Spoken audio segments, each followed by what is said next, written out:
Kepulauan Aru. Memang tidak banyak yang mengenal wilayah yang menjadi bagian dari Maluku ini. Dari 187 pulau-pulau besar dan kecil, sebanyak 89 kepulauan Aru telah berpenghuni. Sedangkan 98 pulau lainnya tidak berpenghuni. Kabupaten Aru kini telah memiliki 117 desa dan 2 kelurahan. Sudah sejak lama masyarakat adat tinggal menetap di pulau-pulau ini. Jarjuir atau orang-orang Aru hidup dan tersebar dari Godor Juring sampai Juring Toi Toi, yang sekarang dikenal mulai dari ujung Batu Goyang sampai ujung Waria Lau. Keutuhan komunitas adat Kepulauan Aru masih dipertahankan hingga sekarang. Jarjuir telah membagi habis tanah, hutan, laut, dan hak-hak ulayat atau petuanan secara adat kepada marga-marga, mata-mata belang, komunitas-komunitas adat, dan rumpun-rumpun adat yang mendiami Kepulauan Aru. Sesuai dengan kearifan lokal, masyarakat adat Aru pun mengikuti ajaran leluhur yang dikenal dengan istilah Sita Kakawalike.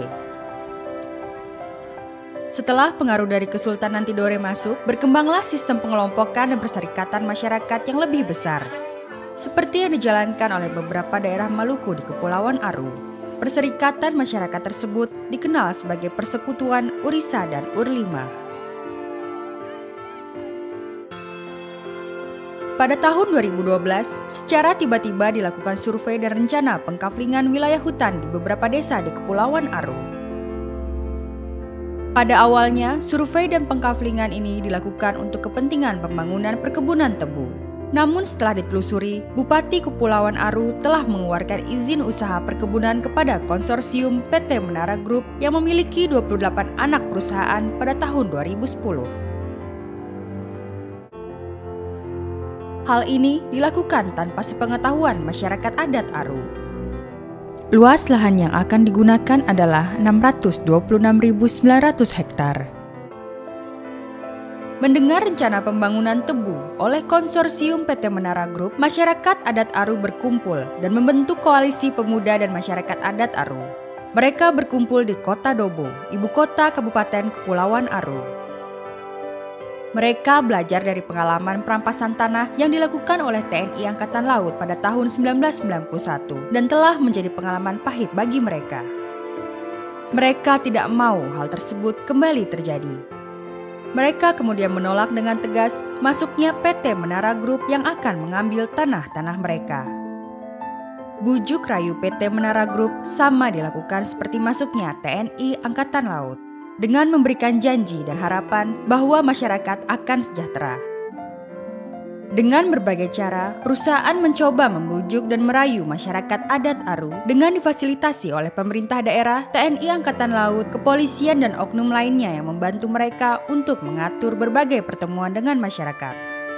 Aksi penolakan semakin kuat saat mereka mulai membentuk koalisi Save Aru. Dengan didukung oleh berbagai LSM lokal dan nasional, beberapa komunitas dan pemuda-pemuda adat berkampanye menyelamatkan Aru sampai ke tingkat nasional dan internasional.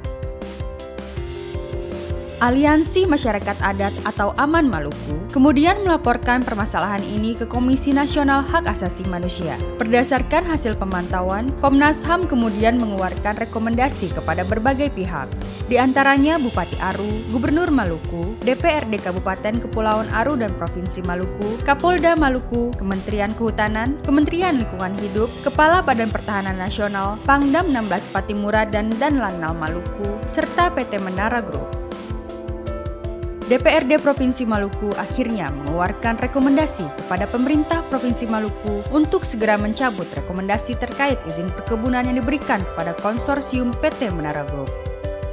Menteri Kehutanan dalam pernyataan persnya menyatakan bahwa Aru tidak layak untuk dijadikan perkebunan. Sampai dengan saat ini, masyarakat adat Kepulauan Aru masih menunggu surat keputusan Menteri Kehutanan untuk mencabut izin prinsip yang telah dikeluarkan untuk alih fungsi kawasan hutan di Kepulauan Aru. Mereka ingin memastikan bahwa perusahaan benar-benar keluar dari wilayah pulau-pulau kecil di Kepulauan Aru. Rimba Aru akan tetap mereka jaga dengan tekad dan keputusan untuk tidak merusak hutannya.